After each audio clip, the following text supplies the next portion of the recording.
ب10 جنيه بس. هقولك على 10 افكار للتوفير والتحويش من مصروف البيت وكلنا هنلبس دهب. ايوه، من 10 جنيه.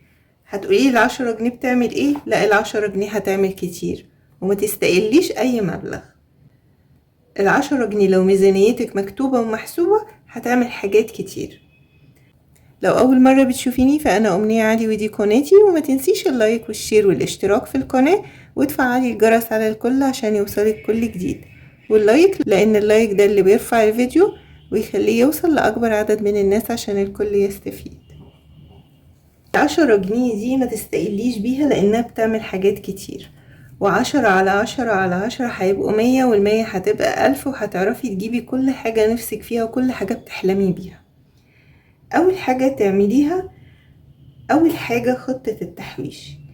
الفكرة دي انا عملتها ونجحت معايا، ان انا اشيل 10 جنيه كل يوم، وعملناها في فيديو قبل كده ان انا اشيل 10 جنيه كل يوم، وعملتها في ازازة. الفيديو هيظهر في اخر الفيديو. وفضلت كل يوم احط 10 جنيه لغاية ما جمعت مبلغ كبير. فتحت الازازة قدامكم في الفيديو وطلع مبلغ حلو، اشتريت منها حاجات كانت ناقصاني وكنت محتاجاها فعلا. فما تستقليش بال10 جنيه، لان ال10 على 10 هتبقى 100، وال100 هتبقى 1000.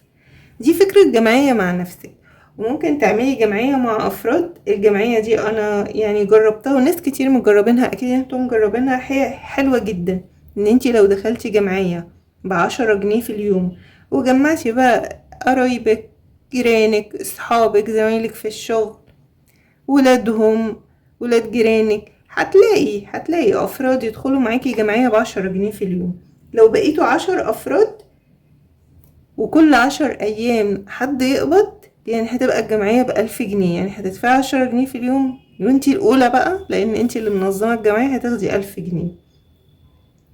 ولو عملتيها من 15 فرد والقبض كل 10 ايام، هيبقى 1500 جنيه. هتاخدي بعد 10 ايام 1500 جنيه. لو كل 15 يوم و20 فرد هتبقى 3000 جنيه. فال10 جنيه بتعمل ألوفات. ما تستقليش أبدا بال10 جنيه.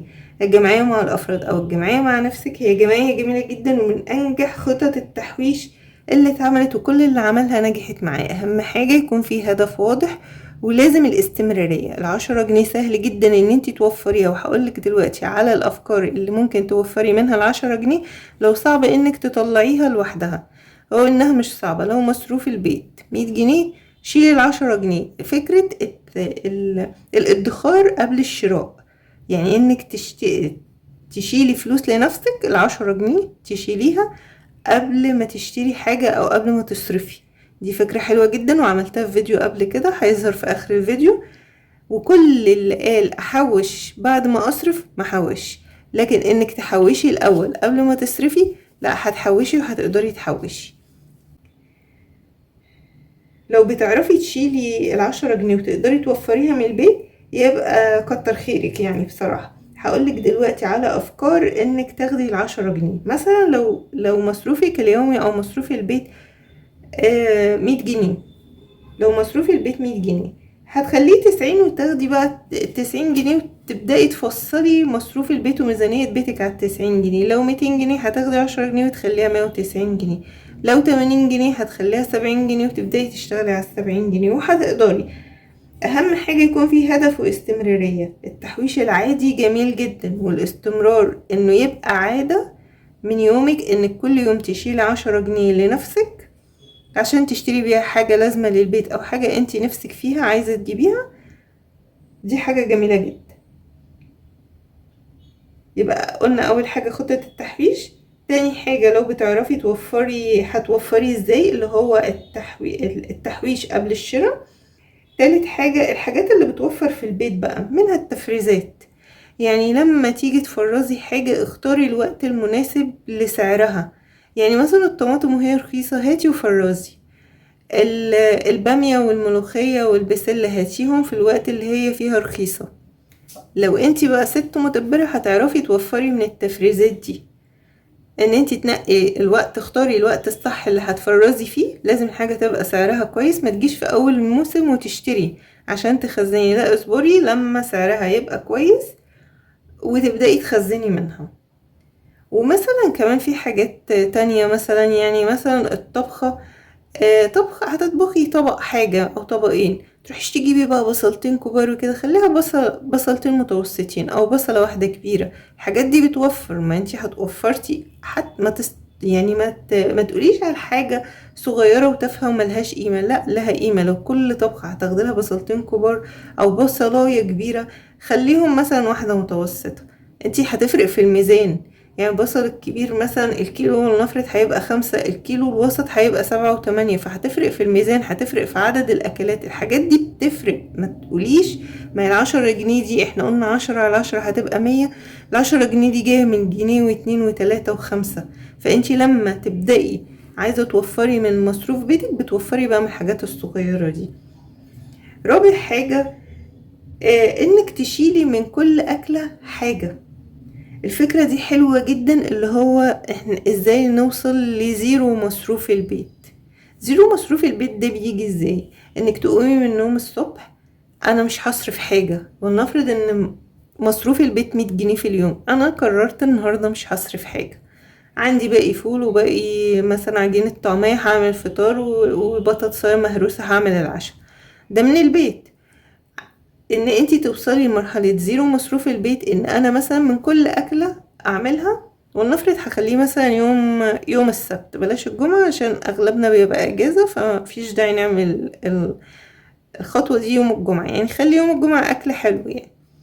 كل يوم شيلي حاجة، مثلا بتعملي كفتة شيلي صباع كفتة، بتعملي بانيه شيلي واحدة بانيه، بتعملي ستريبس شيلي واحدة، بتعملي محشي شيلي طبق صغير، مكرونة بشاميل شيلي قطعة، جلاش او رقاق شيلي قطعة. تعالي بقى في اليوم اللي هو زيرو مصروف البيت، طلعي العلبة اللي انتي شايلة فيها كل حاجة دي وطلعيها، وهتبقى جميلة جدا، فيها كذا أكلة، واللي عايز ياكل حاجة خلاص، عايزة تكملي بشوية رز أو شوية مكرونة أو عيش، تمام. المهم ان احنا ما صرفناش. ولنفرض ان مصروف البيت 100 جنيه في اليوم، انا وفرت 100 جنيه يعني وفرت 10 ايام للجمعية. رقم 5، الدقيق. في مثل بيقول ان البيت اللي فيه دقيق حاله عمره ما يزيد. الدقيق حلو جدا وبينفع معايا في الفطار والعشاء، وبين الوجبات ان انا اعمل قراقيش وقرص واعمل ميني بيتزا، ومش لازم اكلفها بجبن كتير، ما الميني بيتزا بره ما بتبقاش عليها حاجة صغيرة، جبنة كده او الزيتونة وطماطمية وفلفل وصلصة وخلاص، يعني بتبقى جميلة جدا وبنشتريها غالية، ما نعملها في البيت، مش بتبقى مكلفة يعني. رقم 6، عيش التموين. عيش التموين ده يعني لازم استغله بكل الطرق، ما سيبش فتفوتة كده تضيع مني. لو مثلا عندك اطفال مش بياكلوا الرغيف كامل، قطعيه اربع او قطعيه انصاص، بحيث ان ما يتبقاش منه، ولو حصل واتبقى جمعيه في كيس، ما ترموهوش ولا تجمعيه وتبيعيه، لا بصي هقولك على حاجة، جمعيه وفي يوم مثلا في شوربة عدس قطعيه بالمقص يبقى شكله حلو، حمصيه هيبقى حلو جدا. او انك تعمليه تحمصيه في الفرن وتضربيه في المطحنة، ومعاه بقى توم باودر وبصل باودر، وتعمليه زي بقسماط كده للبانيه. بس انا جربت العيش الفينو والعيش بتاع البطاقة. عيش البطاقة لما قليت البانيه في الزيت اغمق، يعني اغمق بسرعة، على عكس العيش الفينو عشان هو دي غامق.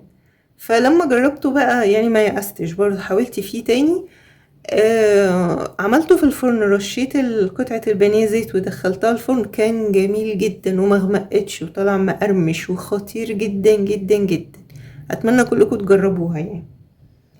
رقم 7، ان انا اعمل اكلات اقتصادية. اكلات اقتصادية زي مثلا يوم كشري اصفر، يوم محشي. على فكرة المحشي من الاكلات الاقتصادية، انا بعتبره من الاكلات الاقتصادية، يعني هو اكل من غير لحوم، ده رز وخضار. وعشان المحشي كمان يعني عشان ما تستهلكيش طماطم كتير، غمقي البصلاية شوية، مش احرقيها، غمقيها سنة كده، بيخلي لون الرز احمر وبيديله طعم تاني خالص يعني. مثلا البصارة المسقعة، بابا غنوج وبطاطس مهروسة، يوم فول بطماطم مع لو عندي حتة جبنة قديمة مع طماطم أو جبنة قريش مع طماطم وبطاطس محمرة. الأكلات الاقتصادية دي حلوة جدا وبتوفر. رقم 8 بقى التوفير في الميزان. ان انا مثلا هروح اشتري كيلو مكرونة ب24 جنيه، اقول للراجل مثلا ده عشان انا اوفر، لو انا مبعرفش اطلع ال10 جنيه اقول له هاتلي ب20. يعني اصل معلقتين مكرونة مش هتفرق، يعني معلقتين 3 مكرونة مش هتفرق كتير في الميزان. اقول له هات ب20. رايحة اجيب حاجة بقوليات مثلا ب12 ولنفرض، اقول له هات ب10. فانتي انك توفري 2 جنيه من الوزنة دي وجنيه من الوزنة دي و3-4 جنيه من الوزنة دي هتطلعي ال10 جنيه. فسهل جدا انك توفريها. رايحة تجيبي رز، عدس، مكرونة، اي نوع من انواع البقوليات، بدل ما هتشتري ب12 قوليله ب10. رقم 9 استغلال المواسم. موسم البامية وموسم الملوخية وموسم البسلة، اجيب الحاجة في الوقت اللي هي رخيصة. مش هروح اول الموسم اروح اجيب واخزن، لا. مثلا في الصيف هاتي الفاكهة وخزني على قد العصير. انك تعملي العصير في البيت اوفر كتير من انك تجيبي حاجة ساقعة او تجيبي عصاير جاهزة. بتفرق كتير وبتعمليه فريش وانتي منضفة الفاكهة بنفسك، والحاجات دي بتفرق كتير جدا وبتوفر.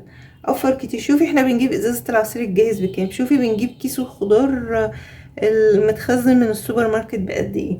لا، انتي خزني الفاكهة والخضار في الموسم بتاعها، بس اختاري السعر المناسب. يعني ما تروحيش في اول الموسم، اصبري لما الدنيا تهدى كده وانزلي في اخر السوق اخر اليوم وشوفي اكتر من حد من يعني شوفي زي عرض اسعار كده، شوفي اكتر من سعر واختاري السعر اللي يناسبك. رقم 10 ودي عملنا بيها فيديو، الشغل من البيت. قلتلك على افكار كتيرة. فيديو الشغل من البيت ده من غير رأس مال، افكار كتير جدا جدا جدا تقدري تشتغلي لو عندك موهبة او لو بشهادتك او ممكن من غير ده كمان. في افكار كتيرة جدا في الفيديو ده اتكلمنا عنها. الفيديو هيظهر في اخر الفيديو. ودي كلها افكار للتوفير عشان اطلع ال10 جنيه، وال10 جنيه على 10 جنيه هتعمل 100، والمية هتعمل 1000، وهقدر اشتري اللي انا عايزاه. النهاردة قلنا على 10 افكار للتوفير من مصروف البيت. ما تنسوش تقولولي رأيكم في التعليقات، وما تنسوش اللايك والشير والاشتراك في القناة وتفعلوا الجرس على الكل عشان يوصلكم كل جديد. مع السلامة.